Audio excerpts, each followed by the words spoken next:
Good afternoon, everyone. It's been a few days here since I posted anything about my Raptor, so I thought I'd give a few more thoughts on some things on it that you guys have actually asked me about and I didn't address. So, one of you asked about the flip down handle in the front and how I like that, and then there's been another question, I believe, about the illuminated scope.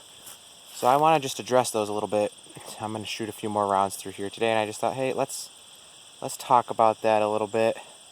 I'm actually up, usually I'm shooting in the back of my house. I'm actually in the front of my land.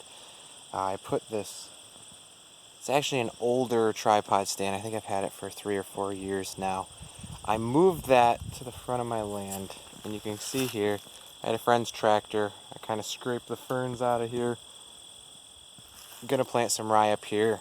It's a little late to be doing that, but I'm going to do that.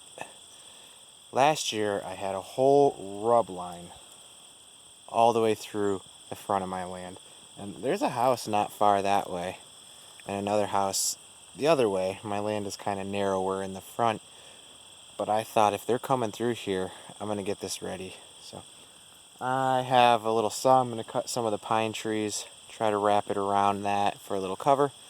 Get some shots through the Raptor here. So far, everything seems good. The cables look good, the string looks good. I think I'm at about 25 shots now.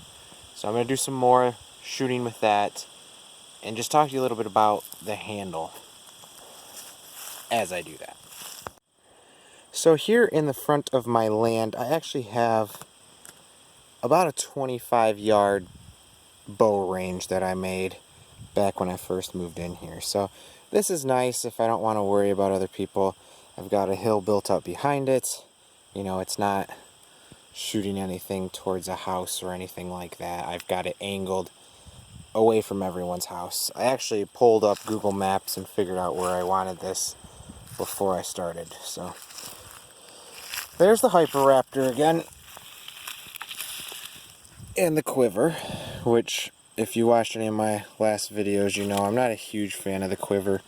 But if you put it on the right side and not the left side like I was, you can see there's a little more room there to reach in and grab it. So if you're gonna not use the spacer they give you, definitely put it on the right side so you have a little more room. If you're left-handed, obviously that's gonna be a problem. But if you're right-handed, hook it to the right side. It kind of angles those arrows away from your handle right there. So look into that. And it's a lot easier to get off this way. Because, well, it's still not easy, but it's easier. Because that latch is on the bottom. So I'm going to cock this up, guys. We'll send some arrows down there. And I'm going to talk to you about this handle right there. Alright guys, I want to talk about the scope here first. One, these are really nice to have. Their old scopes didn't have that. That's just nice. It keeps your, your scope nice and clear. I don't know if I can get it to focus the camera.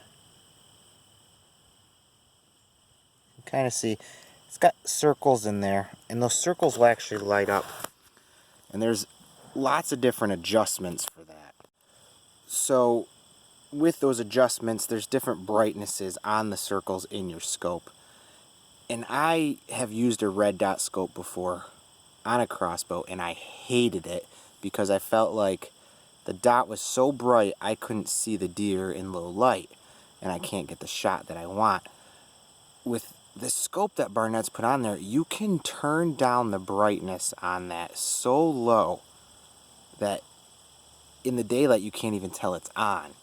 If you look through there and you have it on the lowest setting, you don't think that your light's on. And of course you have red and green options, so whatever you prefer there. But with it being that low, it doesn't cover up what your target is, your deer or whatever animal you're shooting. So they've done a very good job with that scope. If you're hesitant about scopes that have light, don't be hesitant about this one on this Raptor. It is a very good scope, and the illumination has so many settings you can kind of tailor it to what you actually want. And of course I've shown this before, but this rope hold ball is actually, sorry, I'm going to try to do this one-handed here. It is actually so handy, guys, as your rope just clicks right in here.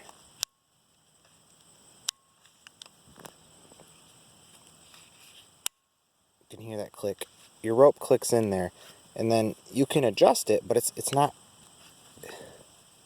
see if I can show you, it's not going to come out of there until you pull quite hard. So you're not risking your rope popping out of there and getting up on your scope. I really, really like that little ball. So let's talk a little bit about that front grip. Now, being how I am shooting from a blind or that tripod stand, I set the front of the crossbow down on that. So I don't fold that down. Now if you're a stock kind of guy and you like to walk around, you're going to love that handle because it gives you just more stability to pull it up into your chest. But for me, when I'm target shooting, it's nice, but it's not, I don't need it because I tend to set my crossbow down on things. And there may come a time where, you know, the deer goes somewhere and I need to hold it. I might like it. But here's my problem with it. While it is nice, if you can see this, there's a lot of wiggle. So when I go to set it down, if I'm not careful, that's pretty loud. And I'm not a huge fan of that. And even here, hopefully you can see this, there's a lot of wiggle tolerance in this handle. I think they could do a little bit better with that. Maybe, I know you're trying to keep it light, but maybe some more metal components. And I'm not saying it's something you don't want. It adds stability. It's nice to use when you're just target shooting. But it does have a little slop factor in there that I think could be cleaned up a little. And especially for someone like me, like I said, when you're not using it,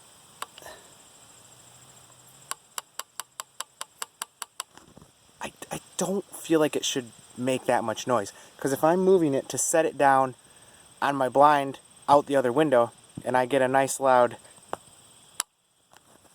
because I accidentally set it down too hard, there goes that deer, it's gone.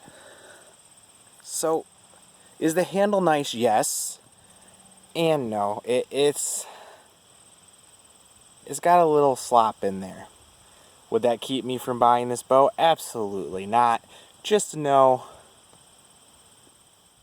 it's not as crisp as maybe it could be on a future model, hopefully.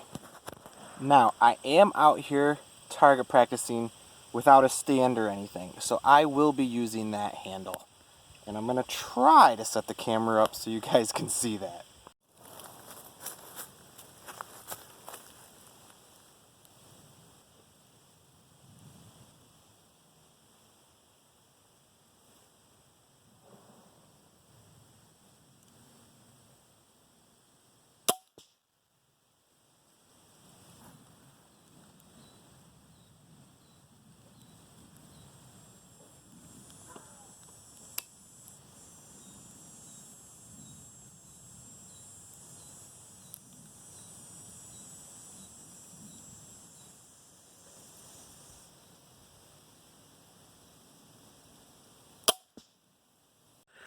Guys, just a quick note for those of you who are getting the RCD, the rope cocking device, which again I do advise you do if you can.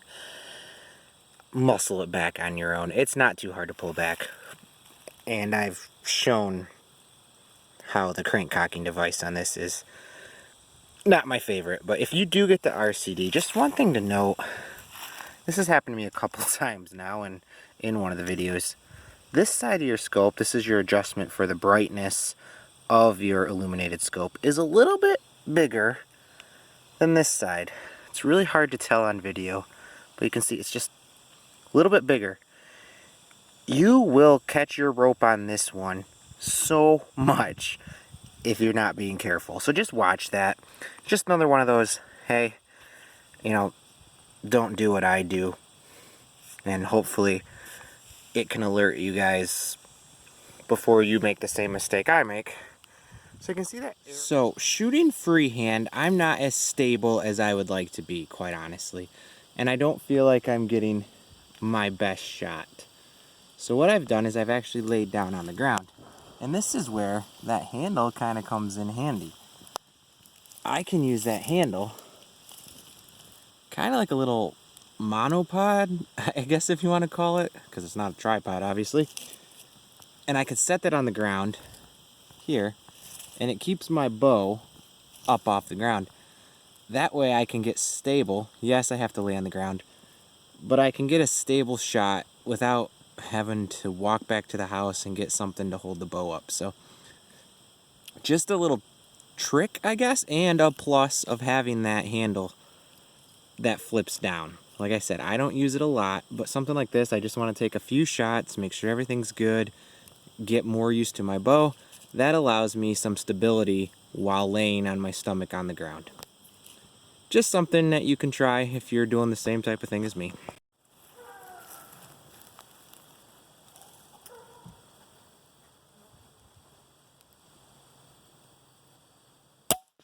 So I'm up in my little tripod blind here, just checking to see if what I trimmed is good. Looks like I need to trim a couple more. But I wanted to show you guys, with this, if you like to set it down like I do, see there's not really a great place to set that, except for on that handle. And listen.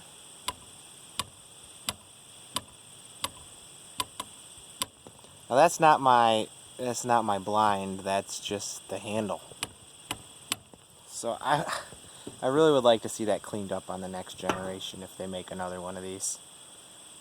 Because that's going to happen to someone hunting. It just is. But just wanted to show you guys what it's like on an actual rail up in a blind. So that's pretty much it for today, guys. I just wanted to go over just a couple more of those features that they showcase online and in their ads. Things that, yes, they're nice. I think the handle could be a little bit better. The scope is awesome, guys. So much better than the old scope I have on my old Barnett. So much better. Hard to explain how much better it is. It's shooting great. Cables look good. String looks good. I put another 10, 11 shots through it today, so I'm up to about 30, 31 shots. Everything is good so far, guys. For those of you who are asking, hey, you're still not showing us the lighted nocks. Well, there's a reason for that. I don't have them. So they still have not come yet. Jackie at Barnett, again, great customer service, don't get me wrong. She said, hey, I sent them to you. Then I got those that I showed you. They came in the box, said lighted nocks. They were not lighted nocks. So I contacted her again, and she said, okay, I'll have someone send them out to you. She went on vacation. Everyone needs a vacation, guys. Don't hold that against anyone. Somewhere along the line, it got dropped with her being on vacation. So I actually had another customer service representative reach out to me and say, hey, what's your address? We'll get these over to you. So, again, on the way, not here yet. Hunting season's a week away. I hope they get here by then. If not the end of the world. I'll be able to find my arrow. It just would be nice to see how those shoot, show you guys how they shoot. Hopefully later this week I'll have a video all about the lighted nocks and we can tackle that one together, because I know a lot of you guys are really anxious to see what they look like, how they work, how the string holds up firing them, things of that nature. So hopefully this helps you today, teach you a little bit more about the Hyper Raptor, its pluses, its minuses. As with everything, there's pluses and minuses. But overall, guys, loving this bow. Check it out if you haven't. Again, look at the price point. Good price point for a good solid bow. Again, check it out. I don't think you'll regret that you did. Obviously I had my issues, but it seems to be working good now. I'll keep you guys informed. Again, shoot more shots through it, let you know if we get a deer. We did not get anything in early doe season. We didn't even see one. So it's only 2 days here in Michigan. Hopefully in the next week or two we'll have a deer on the ground for you guys with regular season opening up. Don't often do this, like I said before, but if you do like this kind of thing where we're showcasing some of the new crossbows, let me know some crossbows that you might want to get checked out, whether that's from Barnett or other companies. I have no problem asking them if they'll let me try them out. Also, please subscribe, like the video. Again, that helps. Not necessarily, I'm not in this to make money, guys. It's not to help make money. That's not my goal at all. But it helps people like Barnett and other companies see that, yes, people watch these videos, they enjoy these videos. So if you can, go ahead and hit that subscribe button, and I'll keep trying to do more content like this as the season goes on. We'll catch you next time.